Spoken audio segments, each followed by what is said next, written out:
For WTSA News and for Brattleboro Community Television on your Friday, June 21st, my name is Ian Kelly. These are some of the stories we're following at this hour. Governor Phil Scott signed a bill yesterday into law aimed at getting broadband to all rural areas of the state. The legislation supports community efforts to design and build broadband networks like EC Fiber, a nonprofit, community-owned fiber optic network available in 22 member towns. The measure provides technical assistance as well as grants for communities to do feasibility studies on how to build and pay for broadband. The money for some aspects would come from a slight increase in a phone tax. The legislation also provides loans to community efforts and internet service providers to reach those underserved areas and adds money for match grants for providers. Massachusetts State Police have arrested a Vermont woman they say was carrying 1,100 bags of heroin in her car. Police say 27-year-old Ashley Cloutier of Bellows Falls was pulled over shortly before midnight Wednesday on Interstate 91 in Bernardston. Officials say a trooper stopped Cloutier's car in response to numerous 911 calls made about an hour earlier regarding an erratic driver. Officials say the heroin is valued at approximately $11,000. Cloutier has been charged with trafficking heroin and multiple driving violations. She was scheduled to be arraigned in Greenfield District Court on Thursday. It could not immediately be determined if she has a lawyer.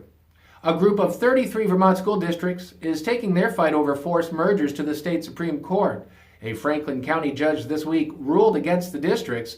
The district's lawyers had argued that forcing towns in Washington County with no school debt to take on the bonded debt of other schools in the newly created unified district violated the state constitution. Superior Court Judge Robert Mello said the district's argument was flawed. He wrote that school district mergers do not result in the direct imposition of one municipality's debts on another municipality.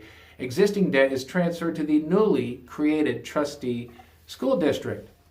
A lawsuit over whether insurance companies must cover a Vermont man's claim for his boat he says sank with his mother on board is heading to trial this summer. The Providence Journal reports that a judge on Wednesday set August 12th as the start date for the National Liability and Fire Insurance Company and the Boat Owners Association of the United States challenge to Vernon's Nathan Carmen's $85,000 claim.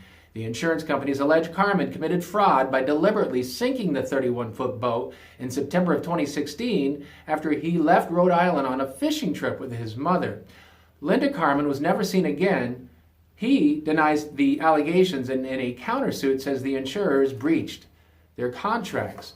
In WTSA sports, the Red Sox had an off day yesterday. They begin a series tonight hosting the Toronto Blue Jays. Chris Sale on the mound, first pitch at 7:10. Yankees thumped the Astros 10-6 thanks to home runs by Gary Sanchez, Gleyber Torres, and DJ LeMahieu. Those teams play again this evening. James Paxton on the mound for the Yankees.